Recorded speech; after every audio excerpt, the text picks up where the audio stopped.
Welcome to the First Things First podcast. And first things first, we need you to subscribe and leave comments letting us know what you think of the show. We're listening. I'm Nick Wright, joined by two of my favorite people, Jenna Wolfe, Cris Carter. Now, let's get the show started. We are back at full strength. Nick feels better. Cris is not sick. I wasn't sick, so we are good to go. Can I tell you something real quick? Went to the doctor yesterday for the first time in forever. You guys told me you're doing daily TV show. You can't just be sick for days and days. Yeah, you actually have insurance. You have a family responsibility. Right. So I go to the doctor. They give me a little medicine, and the doctor says to me, she's like, now listen, I know a lot of people your age don't like to hear this, but for the next week, I'm going to need you not to go to the gym, not to exercise. That's She's like, I'm going to need you to get rest. And I'm like, no problem. Can you, literally write a note like people do for work and school so I can give it to my wife? Like, I am banned from exercise. I need rest and recuperation, according to the doctor. Yeah. So Those shout are the out. worst But words not I banned could from hear. watching. No, not at all. Absolutely. God forbid it was something with your eyes, Right. and we No, would all it would be a all be problem. screwed. All right, let's talk about some football. Hyperbole aside, the two top, best, most awesome, biggest hype, biggest build teams in the AFC facing off this weekend, Patriots and Steelers, and if I miss it, I'll just die. All right, maybe a hint of hyperbole. You could argue it is a battle of the best quarterback of all time and Tom Brady taking on the powerful killer bees, Ben, Brown, and Bell. A lot on the line for Sunday's matchup. Here is Ben Roethlisberger, and if the lead-up to this game has a different feel. Not for me.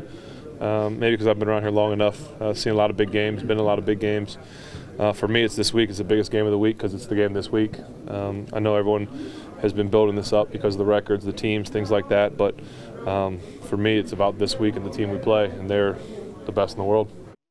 Ooh. I'm excited for this game. I'm excited for how excited he is. I think everyone's kind of getting up to see what happens. CC, what do you think? What's the biggest key to this matchup? Well, there's a number of keys at the beginning of the game. And you have to start with New England's defense. Because I would say, as a group, it might be the weakest unit if you look at all the major groups, offense, both teams, defense, both teams, and special teams. I think their defense and their lack of being able to take people out of a running game, how do they stop the Pittsburgh Steelers? How many people do they commit to the line of scrimmage? I believe that Le'Veon Bell is going to touch the ball at least 25 times. So I know that's a huge part of the game. And people say, well, New England, they always take away your best weapon. Well, it's really hard when it's a running back. When it's wide receivers and tight ends, it really plays to their strength because they play a lot of combination coverages. But how are they going to be able to do this? What type of play are they going to get from their linebackers? And ultimately, if they can't stop the run, they're not going to be able to beat the Pittsburgh Steelers. So run defense for the New England Patriots, not the sexiest thing in the biggest game of the year, but that's where it starts for me. Because if they're not able to get Pittsburgh off the field, I believe that Tom Brady, even with all the experience that he has, he knows what type of offense that he goes against. And when you're in those types of games, you can be rushed a little more. Not panic, but you can be in a hurry because you know eventually they're going to score. So watch New England, too. They will go back to what they did years ago when they played Peyton Manning. They will be a four-down team. So when they get to midfield, watch for them to go for it more on fourth down than they normally would because they know of the offensive explosion. He knows his defense is weak. So these are the things, New England's defense and how well they play. Can they turn it around after a poor first month and play like they did 6 games in there? Now, the last couple of games, they give up too many yards. But we need their red zone defense, which has been excellent, to be like their field defense, which hasn't been that good. So that's what I'm looking at to start the game. It starts with defense. I think that as we get into it, some other conversations, they'll be a little more sexy. But defensively, New England's defense, they are the biggest question mark going into this game. So to build off what you said, question is, can you tackle Le'Veon Bell in space? They're not going to be the Patriots, unless I'm misdiagnosing this, are not going to have a lot of opportunities to gang tackle Le'Veon Bell just because of the numbers of it. Yes. If we believe that Antonio Brown is going to be double teamed throughout the majority of this football game, there's 2 of your 11 focused on him. So you got 9 guys to worry about the other 10 guys on the Steelers offense. And so the question is, like CC mentioned, the Patriots' weak spot, which is not just their defense, but in particular their linebacking core. They got a couple good players on the D-line, and they've spent a lot of money in their secondary. Their linebacking core, can they get Le'Veon Bell to the ground? Because what we know is the Steelers have won 14 games in a row when Le'Veon Bell hits 100 yards from scrimmage. If Le'Veon Bell gets off, the Steelers win football games. Now, I understand those 14 haven't come against New England. They haven't come against Tom Brady. But the flip side of it, as far as removing the Patriots defense from it and looking at the offensive matchups, I think most people believe one spot the Patriots have an advantage is at quarterback in this game, is the Brady versus Big Ben. And I think it's noteworthy that over the last 2 months, these two quarterbacks, we can show the audience, they've been the same guy. Yes. The last 2 months of football, since the Jacksonville game, Brady has him nudged in completion percentage. Ben's got him barely in yards per attempt. Their touchdown-interception ratio is nearly identical. Their passer rating is essentially identical. So over the last 2 months, both of these guys have been playing at a very high level. So if the quarterback spot's going to be a wash, if you're talking about how they're going to score points, Le'Veon Bell on one side of the ball, Rob Gronkowski on the other side of the ball. Antonio Brown, Dion Lewis, and James White. That's a matchup where the Patriots have an edge. With no Ryan Shazier, with LJ Fort stepping in for Ryan Shazier, look for the Pats do what they always do. Go no huddle, so you can't substitute. So all of a sudden, Dion Lewis or James White, they were in the running, they were in the backfield. Now they're split out. You've got a one-on-one matchup with a guy that is not fast enough.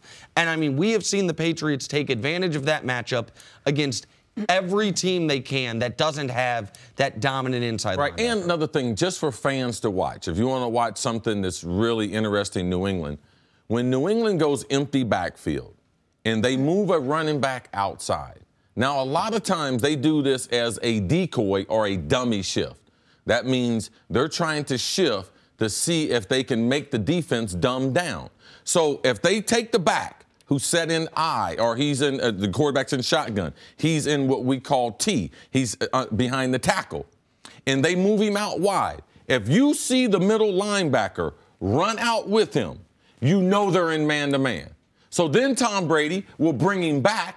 He'll call a man-to-man play because they indicated what they're going to do. Now, this is one of the things that Tom Brady, home or on the road, that makes him special. That's why they're going to go no huddle. Fans, it's hard for fans to cheer for a straight 45 seconds. So they like to cheer when you get close to the ball, but it's hard when you're in no huddle and you're at the visiting stadium. That's why more teams now go no huddle on the road, because it's an advantage, because fans aren't educated enough to be able to cheer the whole time, nor have the capacity to be able to do it. So these are some things that really be interesting as we watch the game. That's such a good point. What about both teams coming in? Who has the advantage? One team coming off a great game, Ben Roethlisberger throwing for over 500 yards, great momentum, feeling really good about him and his team. You know, the other team coming off a terrible game where Tom Brady really struggled. Who do you think has more momentum? We talk about a chip on your shoulder and about the momentum coming in. Which one do you think Nick or CC works in their favor? It's hard to have momentum after a loss. Not unless you're just going to try to lie to your team or something fluke happens, either weather or someone plays spectacular. Now, you can't say that New England, after a Monday night, a short week, that they have any type of momentum. Now, what they have is focus. Sure. But Pittsburgh has momentum. Pittsburgh has been mounting at this. Pittsburgh had a shaky September. They were okay in October. It's not as if they lost, but how they played. Now, they have run off a number of games where you can say they're the best team in football because of the winning. And if it's I would agree with CC about the momentum part. The word momentum was incorrect. No, I I just know mean exactly who is the advantage. The psychological edge, almost, if there is one in this game, I think would go to New England because they're in a position they're almost never in. All of a sudden, they're a desperate team. You might say, why? How are they desperate? Second best record in the AFC. They're 10-3. If they lose this game, they're not the 1 seed. Right. Yeah, Period, they know the magnitude of it. They know that if they want the playoffs to go through Gillette, they have to win this football game. So they have that going for them. I want to just circle back real quick to something I said yesterday, and CC, you said, well, I can't remember that ever happening. We were talking about Tom Brady, and I said, you know, there's a scenario that exists where Brady plays great, but the Patriots still lose because the Steelers' offense is so good. And Cece, you were like, well, I can't remember. You're going to have to show me that that's happened. So our amazing researcher, Dustin, looked this up. There have been 102 times in Tom Brady's career he has had what I would call a great game, a quarterback rating of 105 or better. It's a good metric. 95 is a good rating, 85 is average, 105 is excellent. So 102 times he's had an excellent quarterback rating. The New England Patriots are 102 in those games. Those 2 losses both to Peyton Manning. So, to Cece's point, there are not a lot of paths to victory for the Steelers that don't involve getting to Tom Brady, making him uncomfortable, forcing a turnover for the 3rd straight game for Brady, because when Brady's been really, really good, the Patriots are essentially unbeatable, which is the point Cece was alluding to yesterday, and now that I've been able to look it up, I can say, doff my cap to you, sir. It's a good point. Hey guys, Fox Soccer analyst Stu Holden here. Now before the show moves along, I have an exciting announcement to share with you. Stop what you're doing and mark your calendars for Sunday, December 17th. U.S. soccer legends Landon Donovan and Clint Dempsey will join Steve Nash, Roger Clemens, Bodie Miller, and other athletes and celebrities for Kickin' for Houston, a celebrity soccer match benefiting the victims of Hurricane Harvey. Now as a Houston native myself, this is something that is near and dear to my heart. You can watch the match on Fox Soccer Facebook, Periscope, and YouTube, and on Fox Sports Go Sunday at 6:30 Eastern, 3:30 Pacific. If you want to donate, please visit kickinforhouston.com because 100% of the proceeds will go to the victims of Hurricane Harvey. Now get back to your show. Greg Jennings is with us on First Things First. Guys, if I left this show for 7 weeks with a bad cold and then I came back and I was told I had 3 episodes to win us an Emmy, I feel like a wee bit of pressure, even though it is totally doable. Jenna, you left this show for 7 weeks with a cold. I don't think you'd be coming back. Way to ruin my momentum. Sorry, Jenna. That is the exact situation Aaron Rodgers finds himself in. We do take people back from maternity leave. Forget it. We do that. You do. That's good. Yes. Let me be very honest and clear here, guys. There are no more babies. Aaron Rodgers out for 2 months with a broken collarbone. Rodgers returns to the lineup Sunday to face the Carolina Panthers. And oh, by the way, his team needs him to win 3 straight to have a chance at the playoffs. Oh my God, I'm just like Aaron Rodgers. Can this Green Bay team run the table? Here's Aaron. Because we've done it before. We did it last year. We were 4-6, and a lot of people counted us out. I saw something, that we have 750 to 1 odds to make the playoffs. We've never shied away from those type of circumstances, and we're not going to again. I feel confident I'll be able to go out there and play the way I've always played, but I've been off for 7 games and been out for a while. So it's going to take getting out there, getting that first pass in, that first hit, and then I'll probably settle in. All right, Greg, let's start with Sunday. How does Aaron Rodgers match up against this Carolina Panthers team? I think he matches up great. Anytime he's on the field, it doesn't matter who's across from him, he matches up great. He's a great matchup. When you're looking from Green Bay. How does Aaron Rodgers coming back after not playing for 7 weeks with a broken collarbone and his throwing shoulder match up against this Carolina Panthers defense ranked one of the best in the league? I still say the same thing. Okay. I have the utmost confidence in Aaron Rodgers and his ability. Some of the things that he says to kind of deflect to, like he made comments about, I'm not coming back to save this team's seasons. Great. Great, but yes, you are. Yeah. Yes, yes, you are. Yeah. You're coming back to save their season. If he's not back, we're not even talking about the Green Bay Packers making the playoffs. So that's number one. Number two, I heard you talking about it earlier. It's not just Aaron Rodgers. These receivers that have been missing in action, rightfully so, because of a lack of performance at quarterback from Brett Hundley. We're going to see Randall Cobb resurface. We're going to see Jordy Nelson resurface. We're going to see an even better Devontae Adams, Richard Rodgers. We're going to see all these guys start to resurface the way they were when Aaron Rodgers was playing because of his ability to get them the ball on the perimeter and take advantage of what he does best. Snap count, cadence, different things outside the pocket, efficiency and accuracy. And these guys understand that once Aaron gets outside the pocket, The play is not, it's just started. It's like street ball now. And they're trying to uncover and get open, and they have a great rapport and relationship with him getting outside the pocket. And we know that Carolina is going to get pressure. Green Bay has struggled with their offensive line, and so we understand that. My thing is, Aaron has to know, he knows this. He knows what he's up against. And he is one of the best in the business outside of Tom Brady, regardless of what he's up against, excelling and taking his game to the next level and getting it done for his team. Listen, I think everyone knows what high regard I hold Aaron Rodgers in. But as far as this specific matchup, the worst part about him coming back against this Panther team is there's only one thing defensively the Panthers are top 3 in the league at. They don't have a top 3 scoring defense, don't have a top 3 rush defense, don't have a top 3 pass defense. They're actually bottom half of the league in turnovers forced. There's one thing they are super elite at: sacking the opposing team's quarterback. And so take Philadelphia for a moment. That's tied for 9th in sacks, but top 3 in turnovers forced. That's a matchup, if you're going to have to play a good defense, I'd like if I were Aaron Rodgers. Because one thing you know about Aaron Rodgers, you don't have to worry about him turning the ball over. And so the Panthers, they're bad at forcing turnovers. Well, that's almost a wash because Rodgers likely isn't turning the ball over anyway. But what they're great at is getting to the quarterback. And even if Rodgers has escapability, and even if he's the best quarterback in the league, both of which are true, I feel for any player, what did your guy, Coach Myers, say, Urban Meyer say? Contact reveals character. Contact reveals prep. At contact, you revert to your preparation. Yes, at kickoff. At kickoff, when the foot hits the ball. Right, but he talked about at contact. Yes.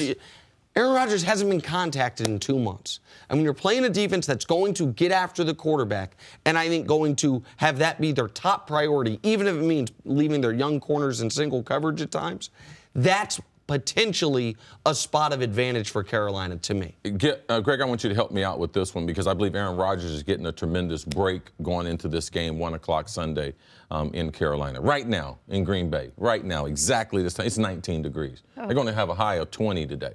Now, Greg, you've played there a lot. I've played against Green Bay a lot.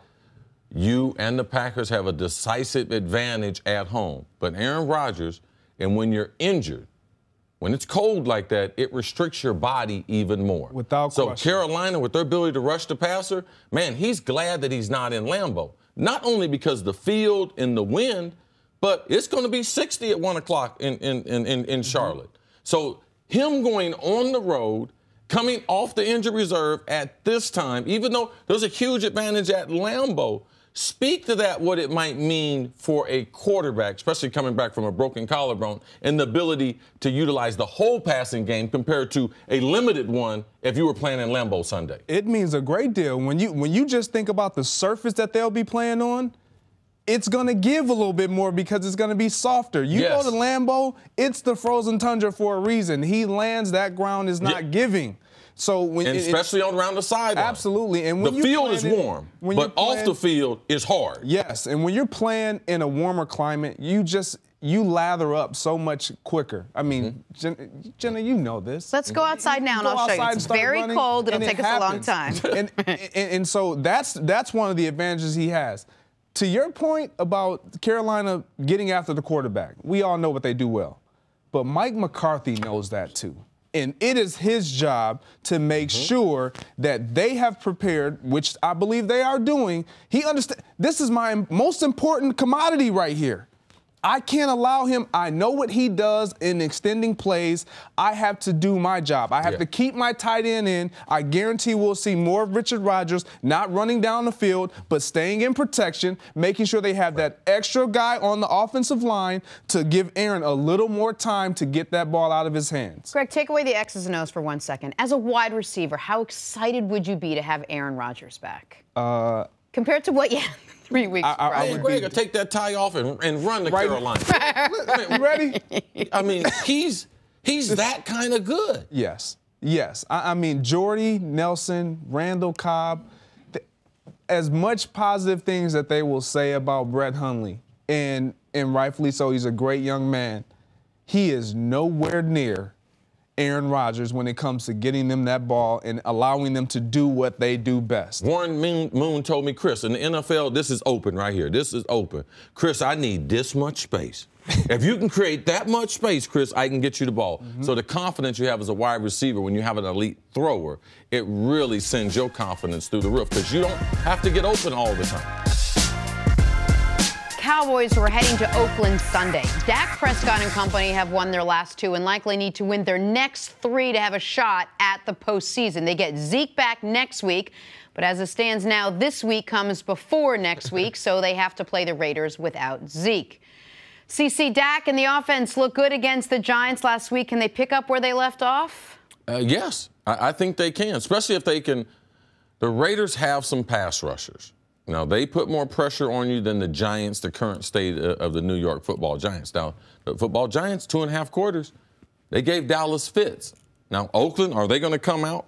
Are they going to be a version of the team we saw last week in Kansas City? Because, shoot, they might as well pack up and go to Vegas then. If that's the case, the Dallas Cowboys will run the football. Jerry Jones mentioned Dak Prescott has become a better quarterback without Ezekiel. You know the reason why? Because he realized them wide receivers, they are not that good. I can't rely on them but so often. Let's run the ball. Let's make the game simple. I'll take care of the football, realizing what my limitations are, and I'll take a couple shots down the field, realizing I got to generate some big plays for this offense to be special. Also, Sean Lee's back on the defense, and he solves a lot of the problems for that defense when he's in there, Nick. CC, one thing that you've made me focus more on is who's practicing and who's not.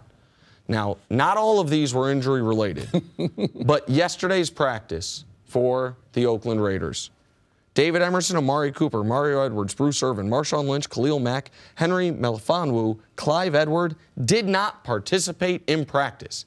That's about 20% of your active game day roster potentially. Yes. Jared Cook, Feliciano, Keith McGill, Denico Autry, those guys were limited participants.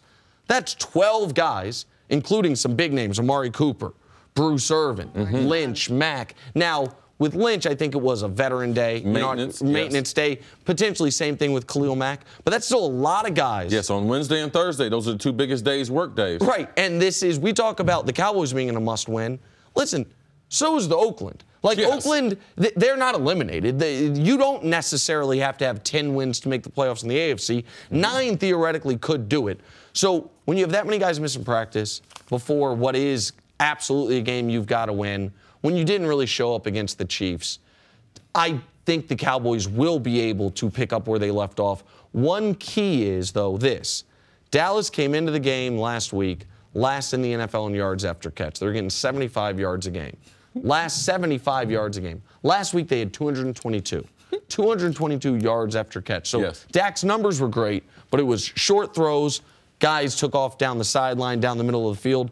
If the Cowboys can duplicate that, this should be an easy game for them. All right, staying in the NFC East, Nick Foles takes over for Carson Wentz at quarterback for the Eagles. But the good news, they face the Giants at the Meadowlands. That's about as good as it gets when it comes to opponents. Eagles are 11-2, Giants are 2-11. So, CC, what do you expect from Nick Foles against the Giants this weekend?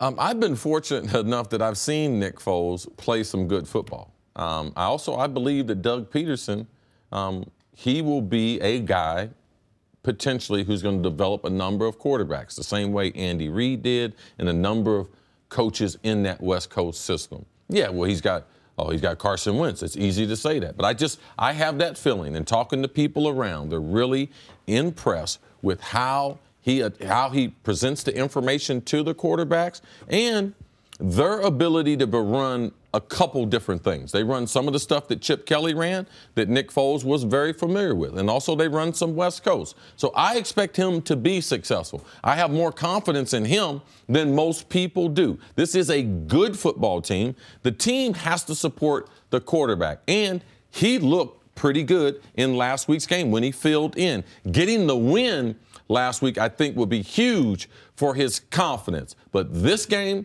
where he's starting, he gets all the reps in practice. It's critical for the rest of this team because the team, if he doesn't play well, they're going to have to figure out what kind of story they're going to tell after the game. They're the number 1 seed, and then you start making your teammates lie. So I try to tell guys, listen, man, don't make me lie. I need you to play well, Nick. So after the game, we can reassure, and it will send confidence to the team. You'll be shocked at the defense, how much they'll be improved and the enthusiasm, the special teams, because of that question mark with Nick Foles being their starter. And it's perfect team you're playing. Perfect. I would rather be playing the Giants this week than the Browns. The Browns are desperately trying not to go 0-16. Yes. The Giants are, we focused on Eli. Is he starting? Is he not starting? But the other part of that was positions other than the quarterback. They are playing less talented young players to get a look at those guys. Yes. And we saw Dez had some rookie who didn't really need to be in single coverage on Dez shake that tackle off and go to the house unlike he'd done in years. We saw, especially once Landon Collins went out of that football game, how easy it was to just catch and run on those guys. So if you're the Eagles, you can have a very simple game plan. Pitch and catch and rely on those yards after catch. The Giants gave up the 220 to Dallas and have that work for you. And the other thing is Philly forces turnovers as well as just about any team in the league. Eli is known to turn the ball over. Lean on that. Right. Like, I mean, this is a game where I think the defense could just win it for you alone, and then anything Foles does is a bonus. First things first, Cris Canty's still with us, and we're talking about the big NFC West showdown this weekend. Jared Goff against Russell Wilson, Rams and Seahawks. Cris Canty, did you know a Seahawk is an osprey? It's a kind of bird. I don't know. I did not know that. I know. I didn't think you did. I thought I would just let you know. Both teams looking to secure a spot in the NFC playoff picture. Cris, is this a must-win for both teams' Super Bowl hopes? Well, this is going to decide the NFC West. It's going to come down to this matchup. And in this situation, you like to give the Seattle Seahawks the nod. They've won 11 of the last 12 in CenturyLink against the Rams. So you'd like to think that they're going to be able to have success. They've got all the experience. I know, Jenna. I sense a but. Jenna, I feel the same way. Everything in me wants to tell you that the Rams will be better than their Week 5 loss against the Seahawks, where Jared Goff had 3 turnovers. His worst game of the season. Exactly. The only game this season he's had multiple turnovers. They were 0 for 4 in the red zone. Everything tells me that the Rams will be better. Their experience going through the course of the season, the fact that they have the second best scoring offense in the NFL. But I just don't see it in this ballgame. Division games end up being fourth quarter games, and nobody dominates the fourth quarter like the Seattle Seahawks, plus 66-point differential in the fourth quarter, 125 points scored in the fourth quarter. Russell Wilson, 17 touchdowns to 1 interception in the fourth quarter this season. So when I look at this game, and I know they put a lot on Russell Wilson, he's accounted for 33 of their touchdowns, but in this type of game, I trust the experience of Russell Wilson and the Seattle Seahawks in this matchup. Experience counts for something. That playoff game speed that we talk about all the time, CC, this will be a playoff type of atmosphere, playoff intensity. I give the nod to the Seattle Seahawks. Yeah, I mean, if it was the Seahawks team that I knew, but I looked at their depth chart yesterday, I didn't know a bunch of them guys. I mean, so, yeah, they won 11 out of the last 12, with Cam Chancellor, Richard Sherman, all these guys. But, man, they got a bunch of guys that I did not know. And they can play some defense in good football without Richard Sherman. They might be able to play some defense without Richard Sherman and Cam Chancellor. But you can't play good defense without Richard Sherman, Cam, KD Wright, and Bobby Wagner. And Michael Bennett. He's got a little knee thing. I mean, I was going to get to him later on. But that right there, this is not the same Seattle team. And if Russell has one flaw, or there's one way to stop Russell, it's pressure through the middle. Nick, you were on it earlier talking about Aaron Donald going against this interior offensive line. I believe that is a huge mismatch for them. But to me, I believe this is a game-changing franchise potentially win for the Rams. Lost already to Seattle. This is a old, wounded Seattle team that has dominated you. You're trying to make your mark. This would get you to win number 10. Man, this is a huge win. I like the Rams in this game. Well, and here's the other thing that we've got to keep in mind, and Cris is right, with the Seattle injuries, it's not the same defense, but it's also a Seattle team that is coming off a head-scratching performance. And it's almost as if they thought, well, we're so good in the fourth quarter, it won't matter. And by the way, it almost didn't. They almost did it again. Like if they get a stop, there's a third and long. They would have had the ball down 6 for another potentially miraculous comeback. I mean, the Rams know that. The Rams know that Seattle can get got early, and then you got to hold on for dear life late. And the other thing that I like about the Rams in this game is almost everyone in the league is competing for, on defense, best in this stat outside of Jacksonville. The Rams have been the best in forcing turnovers outside of Jacksonville, the best in scoring off those turnovers outside of Jacksonville. Russell Wilson, you'd mentioned the 3-turnover game that Jared Goff had back in Week 5. Russell Wilson's coming off a 3-turnover game where it didn't really, a head-scratching game for him, where he just seemed to be throwing the ball up against Jacksonville. And Cece, you alluded to it. I did mention it earlier. Sometimes there are game wreckers. It's tough for a corner to be a game wrecker. Yes. He can be a guy that just takes away his side of the field. It's tough for there are certain spots on the field that you can mitigate the other team's best player. If it is a defensive tackle, and you know this better than me, but if it's a D tackle and you have a bad interior offensive line, he can wreck your entire game plan. I know J.J. Watt was playing D end, was a 3-4 D end, kind of similar to a D tackle. I watched, when I lived in Houston, bad Texans teams wreck other teams' game plans because J.J. Watt was unblockable. Aaron Donald on the interior line is the closest we've seen to that. And this is such a great matchup for him against this Seahawks offensive line. For all those reasons, I just think the Rams are the better team right now. It's weird to pick against Seattle in Seattle, but that's what I'll be doing this weekend. Well, listen, I know that Sean McVay is going to try to feature Todd Gurley in this matchup. He felt like he should have had more touches coming off of that loss to the Philadelphia Eagles. So for that reason alone, I think they'll try to shorten the game, condense it. It'll be a closely contested game. And in that type of situation, I'm always going to favor experience. So, yeah, you got a depleted Seattle Seahawks defense, KJ Wright with the concussion and Bobby Wagner with the hamstring. We don't know if those guys are going to play.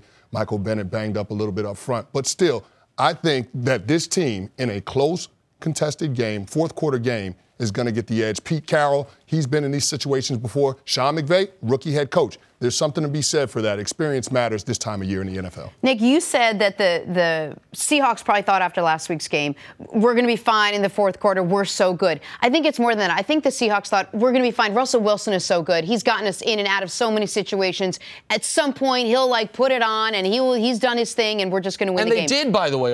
They almost did, but they didn't, because we knew that that's not sustainable, that Russell Wilson going out week in and week out and single-handedly winning games, he cannot do it every single week. That's what happened, and that's what they ran into last week. And I worry what your thought is on that happening again this week. Now that they've seen, opposing teams have seen, hey, this is how you stop Russell Wilson. Well, keep in mind, that Jacksonville Jaguars defense is a different animal now. That's a different animal. Yeah, that's not the Los Angeles Rams defense. Even though Aaron Donald is probably the best interior defensive lineman in the game, that Jacksonville Jaguars defense is special. So I don't know that the Rams are capable of putting that kind of effort together against the Seattle Seahawks in CenturyLink Field. I just don't see that happening, especially for a young team that hasn't had a lot of success in a hostile environment. The 12th man will be out in full effect. I think that's going to play a role of some sort in this matchup because Seattle at home in December under Pete Carroll, they're a really good football team. They usually win those games. This is the first time in the history of Seattle's tenure with Pete Carroll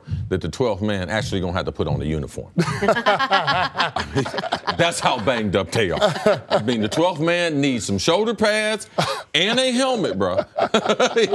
Well, and the other part of this game that I think is relevant is what it means for both of the teams as far as having a shot at a real playoff run.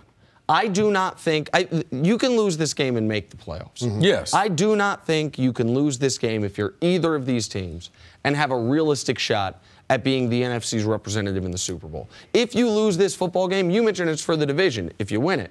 Flip side, that means if you lose this game, you're staring at a wild card. You're on the road. I do not trust the Rams with a first-year head coach, second-year quarterback, that they could win 3 consecutive road playoff games. Seattle, as banged up as they are, as inconsistent as they've been in quarters 1 through 3, you don't want to be down big on the road in a playoff game needing a fourth-quarter comeback. So for both of these teams, they know if we are ultimately going to do what Seattle thought at the beginning of the year, I mean, they were the second NFC favorites to go to the Super Bowl. The Rams early on, they were the story of the NFC before the Eagles took over as a team that could go to the Super Bowl. So that's all the games in December that involve potential playoff games are important.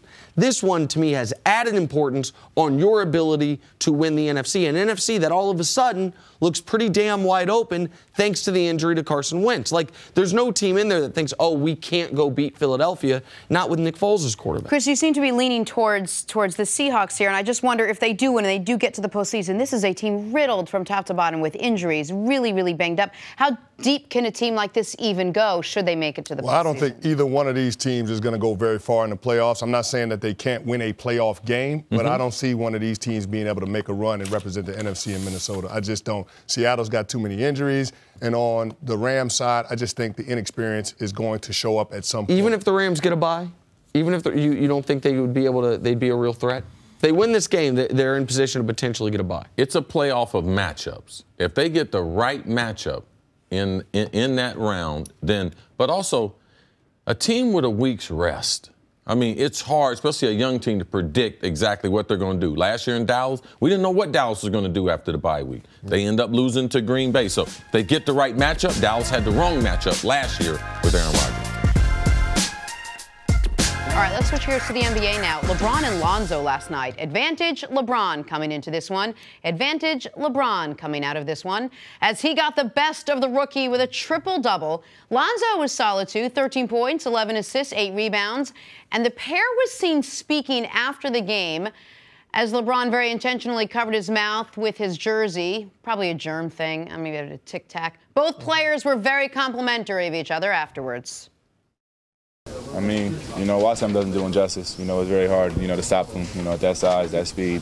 So, like I said, he's the best player in the world right now, and, it's hard to deal with. It's always team. Passes the ball, pushes the ball up the floor, someone that you want to play with. And, this is a team game. Everybody gets so caught up in this whole individual thing, and so, the team game gets so overlooked. But then, I'm not going to go there. He's a really good player. It was nice. Very complimentary. CC, what was your biggest takeaway from this game? LeBron is what I'm used to. Didn't shoot the ball quite as well as we've seen him shoot it. Missed a few more free throws. But I go to Lonzo Ball because I thought he had a decent game, but his inability to be effective in the fourth quarter, he played a pretty good 3 quarters. Now, if he could put together something in the fourth quarter, last 6 games, not a point. 6 games, no points in the fourth quarter. Not only last night, 6 games in a row. And he's only taken 9 shots. People are starting to play off of him. People are starting to force him. People are starting to understand what his game is, and he's going to have to be able to change that because those numbers for a guy, top pick in the draft, number 2 pick in the draft, you should be able to put some of that productivity in the fourth quarter. You learn more in the fourth quarter. So I'm not going to say I'm disappointed. I see a trend, and he's going to have to get out of that. And he's got to be more effective coming down the stretch. Is that a fatigue thing? Is that a confidence thing? Is that a skill thing? Or is that a minutes thing? The fourth quarter is the hardest because the referees allow more physical contact. But also by that time, NBA players have adjusted to what they think you're going to do. They know he can't get to the rack. They know he doesn't have a great shot, shooting 20-something% from three-point range. So they lay off of you, and it's hard for him to get in a scoring position on the court. So my biggest takeaway was actually not what happened during the game. Lonzo was about what I expected. Some moments of, wow, some great passes. And some moments of, okay, we see why he's kind of stopping and starting. LeBron, about what you expected. CC mentioned you don't expect him to go 1 of 6 from 3, but you also, that's on the bad side. On the good side, you don't expect him to have 12 rebounds and 12 assists, but it was not shocking LeBron went 25, 12, and 12. It wasn't shocking, and it's a compliment to Lonzo, that he went 13, 8, and 11. I mean, the 8 and 11 is really impressive, but it was after the game because LeBron clearly takes very seriously his position in the league. The face of the league, the best player in the league, the standard bearer in the league. And mentor. And a guy, absolutely, a mentor for guys that are in his circle. I don't think Lonzo's in his circle, but what Lonzo clearly is a guy that has been very vocal that this is the player he looked up to. When LeBron came into the league, Lonzo was, I know this is going to sound crazy, Lonzo was 5 years old. So Lonzo's entire memory, LeBron's been in the league and playing at a high level. I said yesterday that I thought LeBron would, instead of going out of his way to go one-on-one against Lonzo, he would avoid those situations. And I don't know if he avoided them, but I do know this. Lonzo didn't guard LeBron in a single possession where LeBron shot the ball all game long. He didn't get switched in a pick and roll on him all game long. And then after the game, LeBron going out of his way to talk to him, and it was a weird thing. He didn't want people to see what he was saying, but he clearly was cool with people seeing they were talking, right? He can talk to Lonzo anytime. He can talk to him after the game where people aren't around. He does it on the court on national TV. That was, and I don't know what it's a lot easier to do it after the game because you don't want, because you got obligations media-wise after the game. You don't want to go to their locker room because it's a lot. That's the best place. If you're going to talk to him, that's the best place to talk to him. Agreed. But that was and guys dap up and say what's up after the game. That was an extended one-way conversation of LeBron, I'm sure, talking about some of the scrutiny, talking about some of the spotlight. I don't know if the family stuff came into it. But I really liked seeing that because the NBA is better when its most talented players reach their potential. And seeing the most talented best player in the league figuratively putting his arm around a guy who could be one of the most talented players in the league and giving him some what would appear guidance after the game, I thought that was a really cool moment in the league. And I thought it's the type of thing you see. I'm sure there were games. I shouldn't say I'm sure. I'm guessing there were games, CC, when you were closer to the end of your career than the beginning, that you sought out a young receiver on the other team and talked to him afterwards, a guy that you liked, a guy that you respected, a guy you saw something in, and that you wanted to impart some words of wisdom to. I really like seeing the older guard do that with the younger guard, particularly when it's the most high-profile guys of each of their draft classes. Yeah, we saw Lonzo play against Golden State. Steph didn't come over to him after the game. Not like that. KD didn't come over to him after the game like that. So LeBron is doing what all the other great players have done. There's a legacy in sports, and that legacy is to be passed on to the next generation. I don't give LeBron credit for doing it because I know behind the scenes, knowing LeBron, he does all these things, but that's LeBron's responsibility. I mean, he is the torch. He is the image of the NBA. He is the logo of the NBA right now. So it is his job after that game to see this kid, what he's going through, and the comparisons, how LeBron grew up and the expectations. Also, LeBron's family being around him. LeBron didn't come from a perfect family situation. LeBron has had issues with his family that he put in check because LeBron is the voice of his family. Lonzo's not the voice of his family. So I'm sure that wisdom right there LeBron imparted on him, I don't give LeBron credit because that's what I expect from LeBron. And I've seen him do this with high school kids, college kids, guys that he's grown up with. This is who LeBron is. Sure, and I just want to make it clear real quick. I wasn't trying to you're right, CC. This is what he's supposed to do. And it was cool and it's great for you to point out. Right. It was cool to just see that moment and to see that both those guys embrace that moment. And there's more guys under LeBron's wing that we would ever know about that he's mentoring and having a positive impact. I'm Jenna Wolfe, and thank you for listening to the First Things First podcast. Make sure to subscribe and tell your friends, family, and coworkers about the podcast, which, by the way, is available on iTunes and all your favorite podcast apps.